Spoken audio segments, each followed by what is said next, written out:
हम क्या क्या माइंड में आता है आपको जब बोला जाता है ओरेकल सर्वर? क्या माइंड में आया?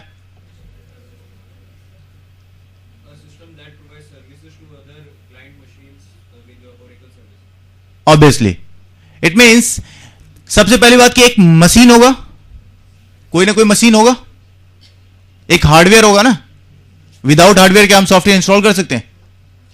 एक हार्डवेयर होगा, जैसा आप पीसी आप यूज करते हो अपने लैब में, अपने लैपटॉप्स, अपने घर में डेस्कटॉप्स, उसी तरीके का एक मशीन होगा।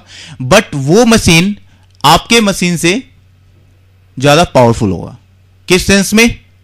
वहां पे मल्टीपल प्रोसेसर्स होंगे, वहां पे रैम 64 जीबी तक की हो सकती है, ठीक है।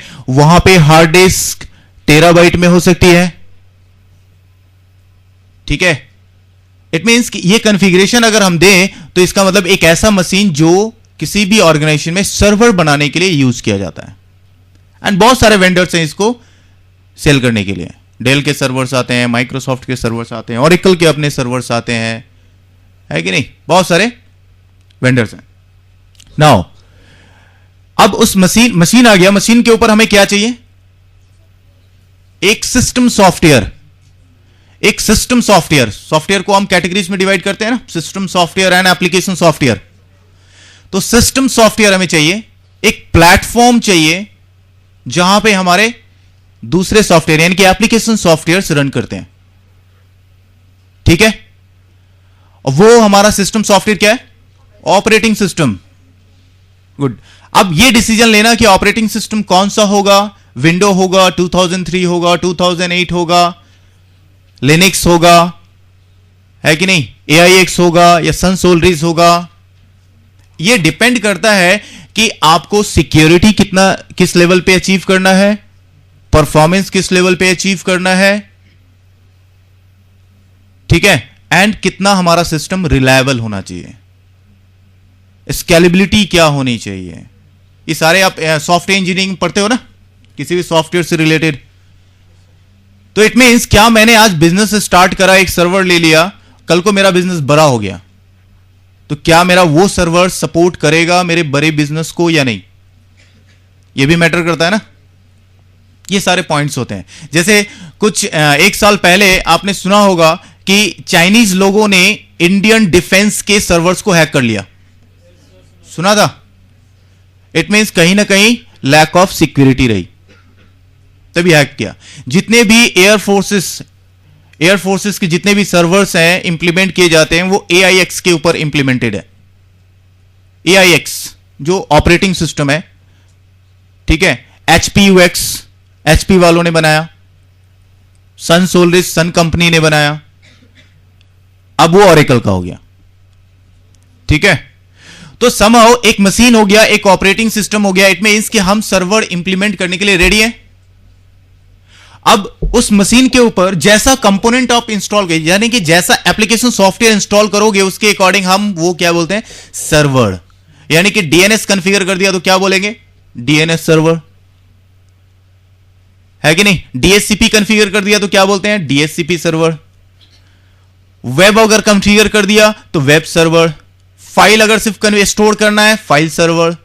सिमिलरली अगर मैंने डेटाबेस से रिलेटेड सॉफ्टवेयर इंस्टॉल किया, ओरेकल इंस्टॉल किया, तो हम क्या बोलते हैं? ओरेकल सर्वर, ठीक है। नाउ तो ये ओरेकल के कोर्सेस हैं, certification OCP Oracle certified professional. इसको डिस्कस करने से पहले हम लोग थोड़ा सा पहले वाले टॉपिक्स को कंटिन्यू करें कि लेट अस सपोज कि आपने ओरेकल सर्वर हमारा बन गया। नाउ ओरेकल क्या है? RDBMS relational database management system, एक ऐसा सर्वर जहां पे ऑर्गेनाइजेशन का एंटरप्राइज इंफॉर्मेशन स्टोर किया जाएगा, ठीक है, जिसके ऊपर बहुत सारे एप्लीकेशंस, बहुत सारे यूजर्स वर्ल्ड के किसी भी कोने से बैठकर उस सर्वर को एक्सेस करेगा। आप ICICI में आपका अकाउंट है, आप ओपन करते हो ब्राउजर, लॉग इन करते हो और अपने से रिलेटेड इंफॉर्मेशन एक्सेस करना स्टार्ट करते हो। इट मींस कि समहाउ आप किसी तरीके से उस डेटाबेस सर्वर से अटैच हो गए हो, ठीक है। तो जब भी हम आरडीबीएमएस की बात करते हैं, जैसे कि हमने लास्ट टाइम डिस्कस करा कि आरडीबीएमएस एक डेटाबेस सर्वर है हमारा, और उस डेटाबेस सर्वर को एक लैंग्वेज आती है। वो लैंग्वेज क्या है? एसक्यूएल, है ना, एसक्यूएल। अब लेट सपोज जैसे मान लो कि आपको ऑफिस से चीन भेजा गया और चीनी लोग को पता चल गया कि हाँ वहां से इंडिया से कोई आ रहा है, तो क्या वो हिंदी सीखेंगे? वो एक्सपेक्ट करेंगे ना कि आप कंफर्टेबल होगे उसके लैंग्वेज के थ्रू, आप वहां रहोगे, वहां के मार्केट में जाओगे, तो यानी कि वहां के जनरल लैंग्वेजेस आपको आनी चाहिए। उनकी मजबूरी नहीं है कि वो हिंदी सीखेंगे आपसे कम्युनिकेट करने के लिए। सिमिलरली जब आप किसी ऑरेकल सर्वर पे काम करोगे, डेटाबेस सर्वर पे काम करोगे, तो डेटाबेस को सिर्फ एसक्यूएल आती है। तो डेटाबेस सर्वर को तो हम हिंदी और इंग्लिश नहीं सिखा सकते ना, हमें सीखना होगा एसक्यूएल लैंग्वेज, सो दैट कि हम कम्युनिकेट कर सकें उस सर्वर से। इसलिए ये हमारे कोर्सेज इंट्रोड्यूस किए जाते हैं सो दैट कि आप एक प्रॉपर तरीके से इस सॉफ्टवेयर का, इस प्रोडक्ट का नॉलेज एक्वायर करो। ठीक है, तो यहां पे दो कोर्सेज इंट्रोड्यूस किए जाते हैं, एक डेटाबेस एडमिनिस्ट्रेटर, दूसरा डेटाबेस डेवलपर। यानी कि एक ऐसा सॉफ्टवेयर ऑरेकल जो दोनों तरीके के आपको फील्ड्स प्रोवाइड करती है। डेवलपर बनना चाहते हो आप, डेवलपर बन सकते हो, एडमिनिस्ट्रेटर बनना चाहते हो, एडमिनिस्ट्रेटर बन सकते हो आप। और दोनों ही साइड में जो सर्टिफिकेशंस होते हैं, इस सर्टिफिकेशन को बोलते हैं OCP, oracle certified professional. Oracle certified, या तो आप एज ए डीबीए ओसीपी का एग्जाम दोगे या एज ए डेवलपर ओसीपी के एग्जाम दोगे। आपके पेपर्स अलग होते हैं, मॉड्यूल्स अलग होते हैं। ठीक है, नेक्स्ट। तो एज ए ओसीपी एडमिनिस्ट्रेटर आपकी क्या क्या कोर्सेस आपको प्रोवाइड किए जाते हैं। यहां पे कोर्स के मॉड्यूल्स हैं, 3 मॉड्यूल्स जो आपको ऑरेकल एडमिनिस्ट्रेटर ओसीपी पार्ट में डिस्कशन होता है हमारा। First is SQL. जैसा कि पहले ही हमने कहा कि ऑरेकल सर्वर पे काम करना है तो पहले हमें कम्युनिकेशन, हमें वो लैंग्वेज सीखना होगा सो दैट कि हम उससे कम्युनिकेट कर सकें। ठीक है, तो फर्स्ट जो आपका मॉड्यूल है वो SQL, structured query language. Second is workshop 1 and third one is workshop 2। Workshop 1 is totally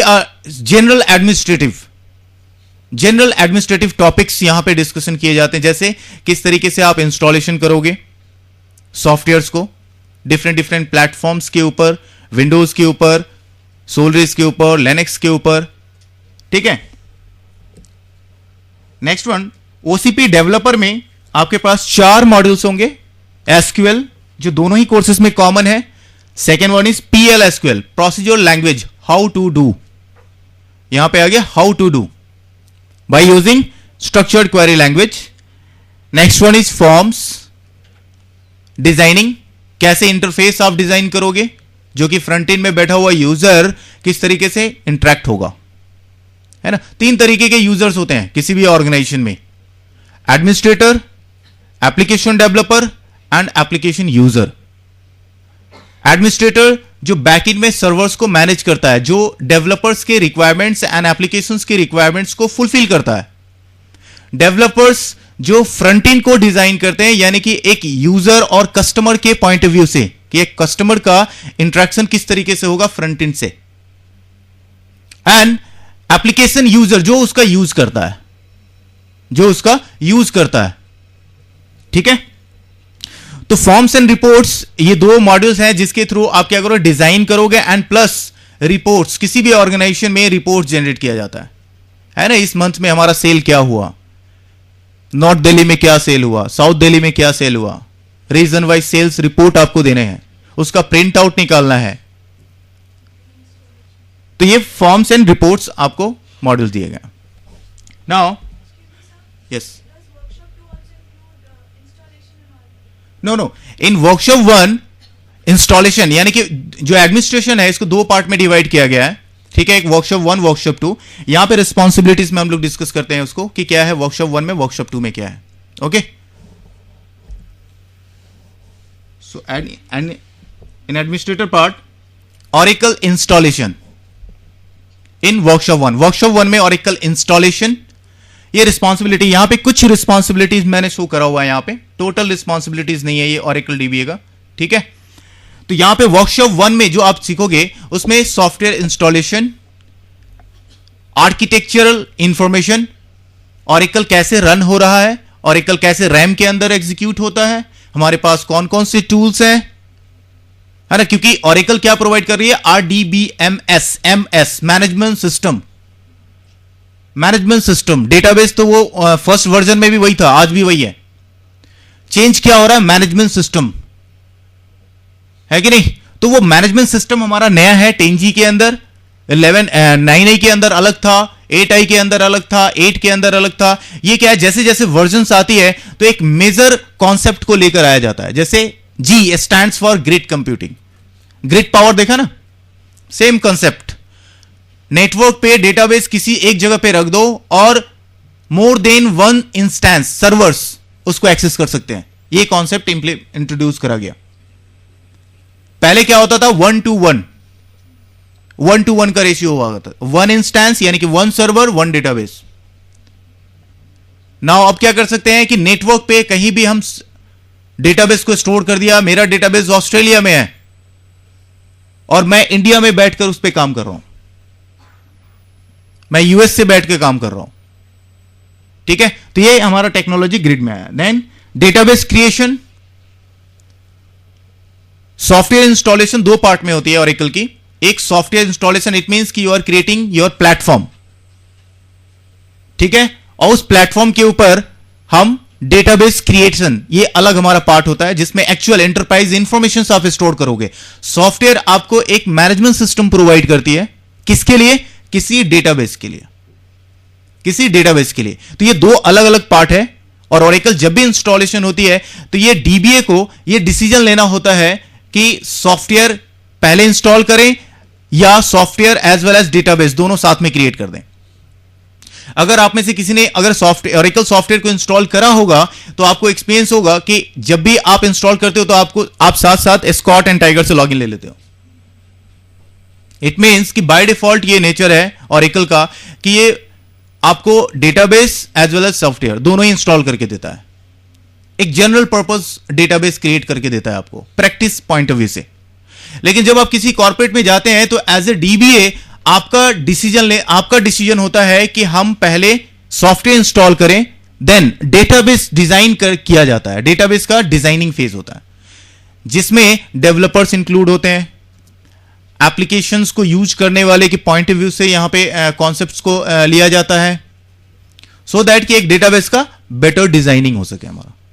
then हमारा डेटाबेस क्रिएशन आता है, तो ये हमारा डेटाबेस एडमिनिस्ट्रेटर का पार्ट है। Then managing users and privileges, database में बहुत तरीके के यूजर्स होते हैं, बहुत तरीके के डिफरेंट रिक्वायरमेंट्स वाले यूजर होते हैं। कोई हमारा एज अ नॉर्मल DBA है, कोई हाई लेवल का DBA है, कोई एप्लीकेशन यूजर्स हैं, कुछ डेवलपर्स हैं, ठीक है। तो हर एक की अलग अलग रिक्वायरमेंट होती है और उन रिक्वायरमेंट्स के अकॉर्डिंग हम क्या करते हैं, यूजर्स क्रिएट करते हैं, उनके अकॉर्डिंग उनकी रिक्वायर्ड प्रिविलेजेस उनको प्रोवाइड करते हैं, सो दैट कि वो कंफर्टेबली काम कर सके। एंड कोई डिस्ट्रक्टिव वर्क नहीं होना चाहिए हमारे डेटाबेस के ऊपर। ये भी हमारा एज अ DBA आपकी रिस्पॉन्सिबिलिटी होती है, ठीक है।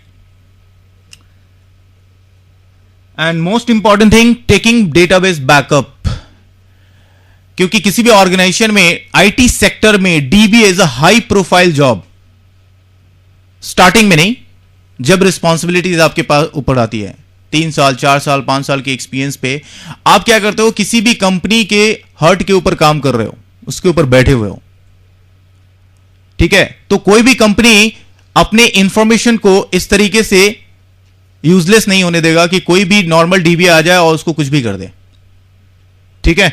इसलिए टाइम टू टाइम आपको सिक्योर करना है। कंपनी आपको पैसे देती है इसलिए कि आप उसके सिस्टम को सिक्योर रखो।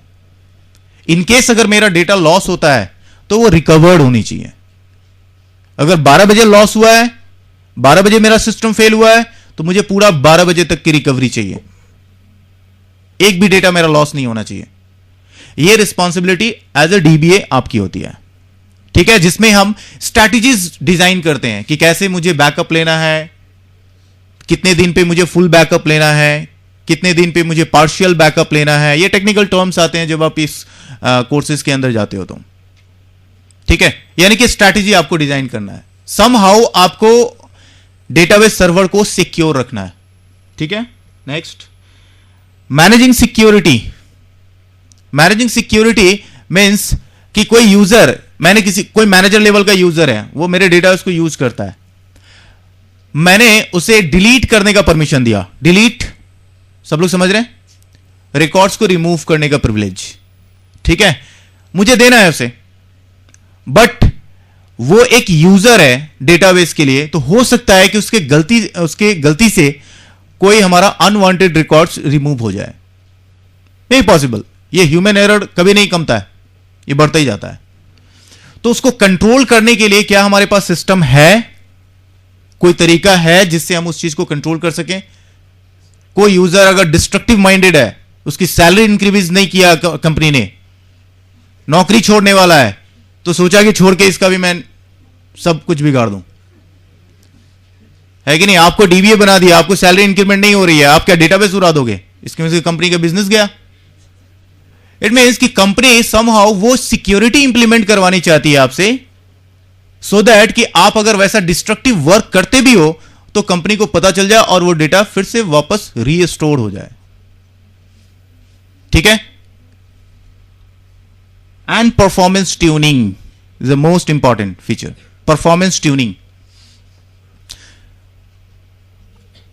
आपको परफॉर्मेंस काफी फास्ट चाहिए, है ना, फास्ट चाहिए। आप जैसे ही आप पीएनआर नंबर देते हो, ओके पे क्लिक करते हो, देन क्या होता है कि आपको रिकॉर्ड एकदम फास्ट चाहिए होता है, ठीक है। इट मींस कि एप्लीकेशंस के परफॉर्मेंस के पॉइंट ऑफ व्यू से भी डीबीए को कंसर्न होना होता है कि मेरा जो सर्वर चल रहा है और उसके ऊपर जो ट्रांजैक्शन, जो यूजर्स एक्सेस कर रहे हैं, इंफॉर्मेशन को एक्सेस कर रहे हैं, तो क्या मेरा रैम एप्रोप्रिएट है या नहीं उसके अकॉर्डिंग, क्या मेरा डिस्क के ऊपर कोई प्रॉब्लम तो नहीं आ रहा है, ठीक है।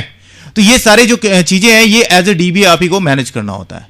परफॉर्मेंस ट्यूनिंग भी हमारा एज ए डीबी आपका पार्ट है। ट्रबल शूटिंग डेटाबेस प्रॉब्लम्स, है ना, ये बहुत बड़ा मतलब कि डे टू डे एक्टिविटी में ये परफॉर्म किए जाने वाला हमारा एक्शन होता है जो डेटाबेस एडमिनिस्ट्रेटर करते हैं। जैसे कोई यूजर है, आप कनेक्टिविटी ले रहे हो, आपकी कनेक्टिविटी नहीं हो रही है, आप यूजर नेम पासवर्ड दे रहे हो, आप एकदम राइट यूजर नेम पासवर्ड दे रहे हो, लेकिन कनेक्टिविटी नहीं हो पा रही है, ठीक है। तो आप डीबीए को मेल करते हो कि हाँ मेरी कनेक्टिविटी नहीं हो रही है, मेरी ये यूजर नेम पासवर्ड है। देन वो क्या करता है, प्रॉब्लम्स को सॉर्ट आउट करता है, नेटवर्क पे कहां प्रॉब्लम है, डेटाबेस में क्या प्रॉब्लम है, क्या उसको रिक्वायर्ड प्रिविलेजेस है लॉगिन के लिए नहीं है, ठीक है। ये इस टाइप के प्रॉब्लम्स को सॉर्ट आउट करना एज ए डीबीए आपका वर्क होता है, ठीक है। तो ये कुछ रिस्पॉन्सिबिलिटीज हैं जो एज ए डीबीए आपको करना पड़ता है। Then next, developer track. First, interacting with the customers. अगर आप ऑरेकल में डेवलपर बनना चाहते हो तो डेवलपर की पहली रिस्पॉन्सिबिलिटी होती है कि जिसने आपसे प्रोजेक्ट बनाने की रिक्वेस्ट करी है उस कस्टमर से आप इंटरेक्शन होगा आपका, आप उसकी रिक्वायरमेंट्स को एनालाइज करोगे, आप उसकी रिक्वायरमेंट्स को जानोगे। जब तक उसकी रिक्वायरमेंट्स को नहीं जानोगे आप क्या डिजाइन करोगे? तो बीइंग अ डेवलपर ये आपकी रिस्पॉन्सिबिलिटी होती है। देन एनालिसिस एंड डिजाइन करना। डिजाइन करना कि आप डेटाबेस कैसे डिजाइन करोगे, उसके लिए उसकी क्या क्या रिक्वायरमेंट्स है, उनके लिए क्या क्या टेबल्स होनी चाहिए, उन टेबल्स के बीच में क्या क्या कॉन्स्टेंट्स होनी चाहिए, क्या क्या रिलेशनशिप होनी चाहिए, एप्लीकेशन कैसा होगा, कैसा डिजाइन होगा, कितने नंबर ऑफ यूजर्स हैं उनके यहां काम करने वाले, है कि नहीं। तो इस पार्ट को भी आपको developer, and most important coding. Design कर लिया तो डेवलपर का काम क्या है? कोडिंग करना, लॉजिक इंप्लीमेंट करना, हाउ टू डू के कॉन्सेप्ट को इंप्लीमेंट करना, कोई भी रिक्वायरमेंट है उसको कैसे फुलफिल किया जा सकता है, ठीक है। तो कोडिंग में बहुत सारी चीजें आती हैं। पीएल सिक्वल प्रोसीजर लैंग्वेज जिसको हम बोलते हैं, जहां पे हाउ टू डू का कॉन्सेप्ट होता है, जिसमें कुछ ऑब्जेक्ट्स, जैसे अगर आपने सी प्लस पढ़ा है तो उसमें फंक्शंस आपने सुने हैं, फंक्शंस हम बनाते हैं, प्रोसीजर्स, कर्सर्स, ट्रिगर्स, ये सारे मतलब कि ऑब्जेक्ट्स हैं जो डेटाबेस के ऑब्जेक्ट्स कहलाते हैं, और एज ए डेवलपर ये आपको डिजाइन करने होते हैं।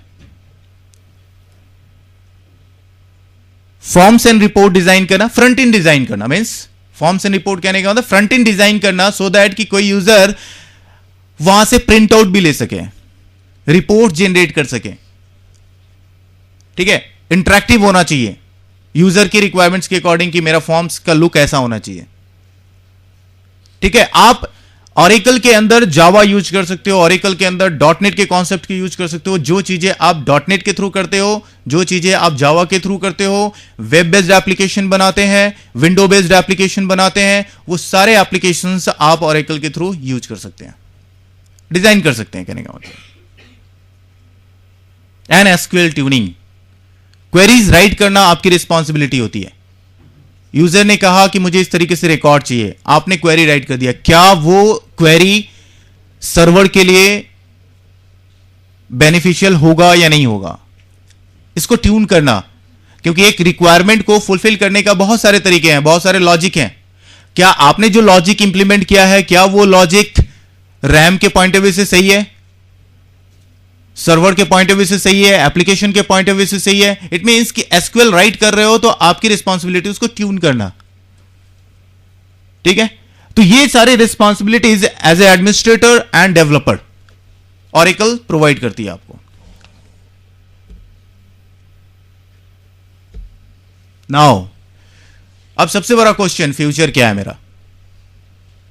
ठीक है, ऑरेकल में मेरा फ्यूचर क्या है? ठीक है, now Oracle professionals are always in high demand. ये आप आईटी सेक्टर में ओपन है, ये ओपन यूनिवर्सिटी है, इग्नू है। आप वेबसाइट पे, फेसबुक पे, आप google.com पे कहीं भी जाकर आप ये क्वेरीज रन कर सकते हो।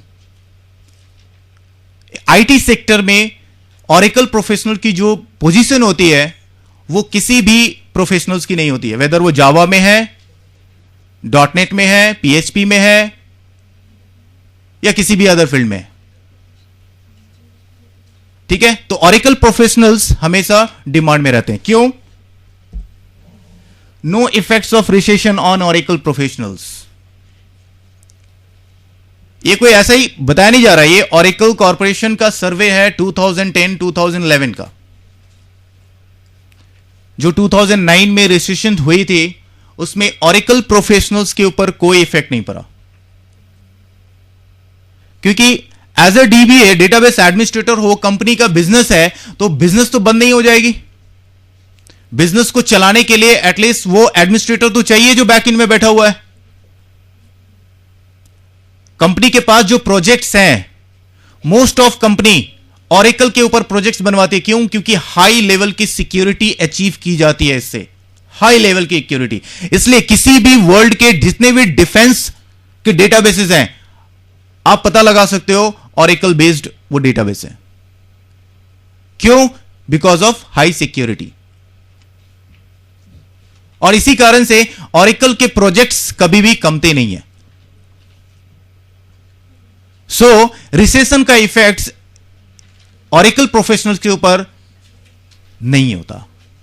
ये फ्यूचर के पॉइंट ऑफ व्यू से कि इन फ्यूचर आपको लगा कि हां रिसेशन आ गया तो आपको चेंज करना पड़ेगा जॉब, छोड़ना पड़ेगा जॉब, ऐसी कोई चांसेस ऑरेकल प्रोफेशनल्स पे नहीं आती है। No need to jump on another technology in future. आज के डेट में सबसे बड़ा ये प्रॉब्लम है। बहुत सारे कॉर्पोरेट के स्टूडेंट्स मेरे पास हैं, बेसिकली एससीएल के सबसे ज्यादा, क्योंकि हमारा जो इंस्टीट्यूट है वो एससीएल, चारों तरफ से एससीएल घिरा हुआ है हम लोगों को। तो जितने भी एससीएल के प्रोफेशनल्स हैं, वेदर वो नेटवर्क एडमिनिस्ट्रेटर हैं या जावा के डेवलपर्स हैं या पीएचपी के डेवलपर्स हैं, उनकी एक फ्यूचर लिमिटेशन है। क्या लिमिटेशन होती है? प्रोग्रामर में, एज ए प्रोग्रामर आपकी फ्यूचर में मतलब लिमिटेशन है कि आप प्रोजेक्ट मैनेजर बन जाओगे। इससे आगे कोई फ्यूचर नहीं है डेवलपर में। वो मैनेजर आप किसी कंपनी में 2 साल पे बन सकते हो, किसी भी कंपनी में आप 10 साल पे बन सकते हो। लेकिन हमारे पास जो सैटरडे संडे के बैचेस बनते हैं, जो कॉर्पोरेट बैचेस होते हैं, उसमें से 12 साल 13 साल के experience holder software professionals, now they wants to switch on Oracle. क्यों? क्योंकि ऑरेकल में आपको इन फ्यूचर कभी भी स्विच करने की जरूरत नहीं पड़ती है कि हाँ ये टेक्नोलॉजी में मेरा फ्यूचर नहीं है या आगे ग्रोथ नहीं है, जिसके कारण मुझे फिर दूसरा कोई सॉफ्टवेयर पढ़ना पड़े। आज अगर आपको जॉब मिल जाती है 10 साल बाद, 10 साल तक आपको अच्छा लग रहा है, 5 साल तक आपको अच्छा लग रहा है, फैमिली वाले बन गए, बच्चे हो गए, और फिर पता चल रहा है क्या कि मुझे पढ़ना है, फिर वही एमसीए वाला कोर्स फिर से स्टार्ट करना है 6 महीने जाकर कहीं। पॉसिबल नहीं है आपके लिए, वो पॉसिबल नहीं हो पाती है। जो क्लास में टीचर ने पढ़ा दिया बस उतना ही सैटरडे को सुन लिया, नेक्स्ट सैटरडे को पता चला कि उतना ही है वो, क्योंकि बीच में कोई मौका ही नहीं है आपके पास। कंपनी में 10-10 घंटे 12-12 घंटे आपको काम करनी होती है, आप कहां से पढ़ाई करोगे अलग से। तो आपके पास ये अभी का अपॉर्चुनिटी है जिसमें आप ये चीज डेवलप कर सकते हो, अभी पढ़ सकते हो आप। फ्यूचर में पढ़ना बहुत ही चैलेंज है। नाउ एक सर्वे जो 2010 एंड 2011 में किया गया, इस सर्वे के अकॉर्डिंग 30 साल का oracle professional $90,000 per year income उसकी होती है। $90,000 नहीं, 90,000 रुपीज नहीं, डॉलर, 30 साल की उम्र में। ये एक सर्वे है, इसमें कोई मतलब कि मैन्युफैक्चरिंग नहीं है, मेरा अपना घर में मैन्युफैक्चर किया हुआ ये कॉन्सेप्ट नहीं है। ये जो भी हमने यहां पे इस स्लाइड पे आपको दिखाया है, ये ऑरेकल का सर्वे है, ऑरेकल कॉर्पोरेशन का सर्वे है, ठीक है। Now thank you. कोई क्वेश्चन है आप पूछ सकते हो, कोई क्वेश्चन, क्योंकि मैं कुछ आपको डेमोस दिखाऊंगा यहां पे सॉफ्टवेयर।